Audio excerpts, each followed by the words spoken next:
Bom, eu sou Bernadette Lage, sou professora da área de letras, sou aposentada e trabalho no voluntariado há 37 anos.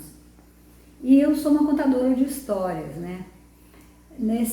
Hoje eu vou contar uma história de como que o cemitério da minha cidade me salvou da minha angústia existencial que me perseguia durante anos. Na verdade, é o seguinte, por acaso, por esses acasos da vida, eu descobri uma causa de uma etnia, a história de uma etnia, e que me deixou muito assim, comovida. E aí eu resolvi entrar na causa por eles, e cada dia que passava eu ficava mais impressionada. Até vou fazer um vídeo sobre essa causa. Mas aí eu morava em Viçosa e eu falei assim, gente, eu não posso, olha que eu vou entrar nessa história, mas eu não quero parar, mas eu tenho tudo para parar, porque é uma das causas mais duras que eu tinha encontrado na vida. E eu resolvi, e além do mais, eu tinha uma angústia. Eu chegava assim, quando aparecia algo novo assim, eu ficava naquela angústia, num questionamento, por que eu ia me envolver, o que eu queria, onde que eu queria chegar, o que me levava a me envolver de forma tão visceral, né, nas causas, e principalmente aquela. Eu falei assim, olha, dessa vez eu acho que eu corro o risco de cair fora. Aí eu falei assim, gente, quem vai poder me ajudar? Eu vou fazer terapia. Eu quero fazer terapia para mim não sair. E eu resolvi ir em Belo Horizonte, de Viçosa e Belo Horizonte, né, mais ou menos perto, eu começar a ir uma vez por semana. E eu escolhi um terapeuta, um psicanalista, né, que eu tinha visto umas entrevistas dele e eu gostei muito do jeito dele e fui até lá, Dr. Estélio Lage, em Belo Horizonte. E eu comecei a ir nas sessões e tudo, e um dia eu falei que eu tinha que eu tinha um questionamento muito grande, né, por que eu me envolvia e por que era irresistível, a atração irresistível. Sempre quando aparecia alguma coisa eu não conseguia deixar, e eu entrava e era um hiperfoco, né, naquilo, até eu conseguir fazer alguma coisa, tentar ajudar um pouco.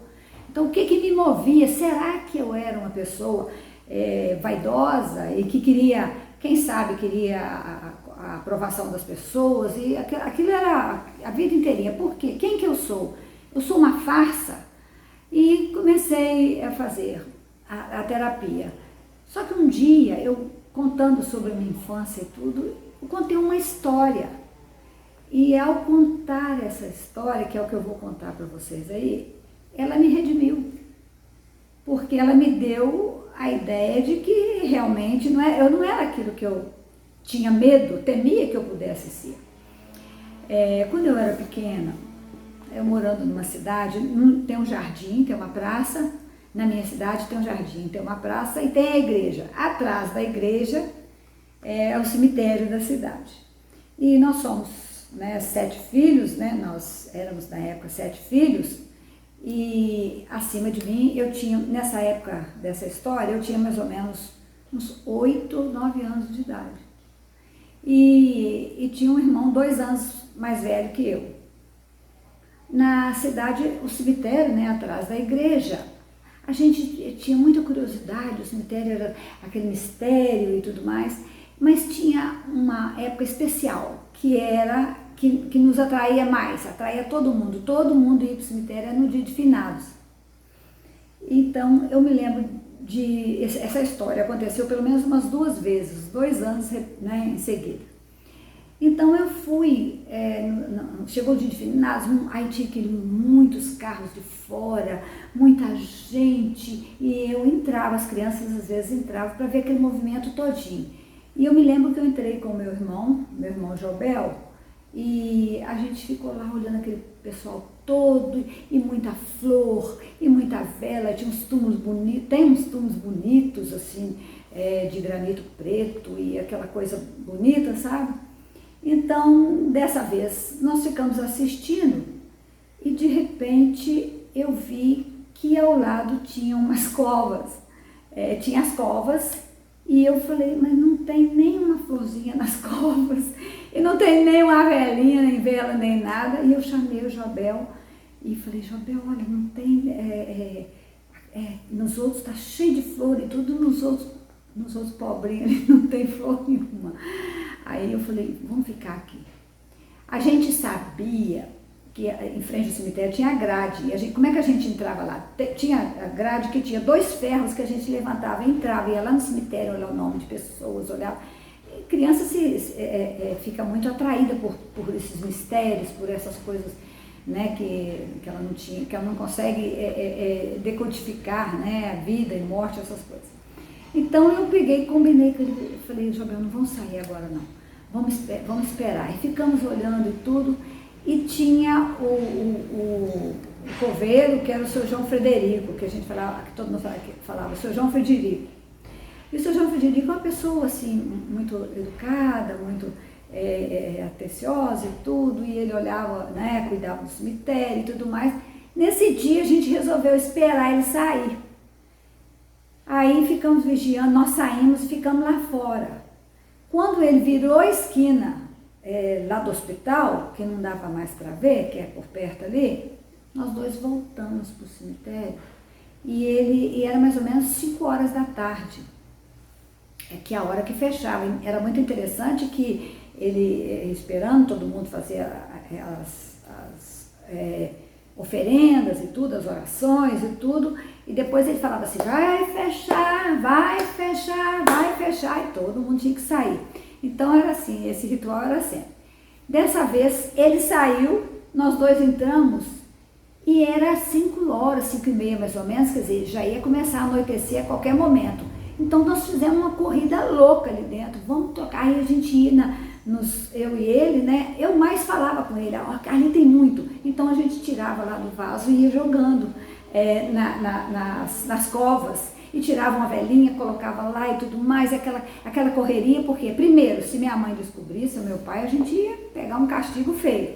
E segundo, que ia anoitecer, e a gente, anoitecer, ninguém fica em cemitério, é um medo danado, né? Então a gente corria, fazia aquilo, e eu me lembro de uma vez que a gente estava saindo, eu falei, volta, volta, tem uma ali que não tem flor, e ele corria lá e colocou as flores, enfim. A gente fez uma redistribuição social para o pessoal que estava do lado de lá, né? E a gente ia para casa e um silêncio, a gente não tocava mais naquele assunto. Mais uma vez eu me lembro que a gente repetiu isso, que a gente redistribuiu. E ao eu falar na terapia essa história, que eu falei, gente, mas eu era uma criança. Eu não estava querendo aparecer para ninguém e nem assim me tornar uma pessoa especial, ou me tornar uma pessoa diferente, ou bababá. Mas eu não queria, assim, até comprar eles lá de cima, porque eu era uma criança, entendeu? Uma criança que foi objetiva e prática. É um ato prático, não é um ato que pudesse me trazer um sentimento de culpa ou um sentimento de inadaptação às pessoas, né?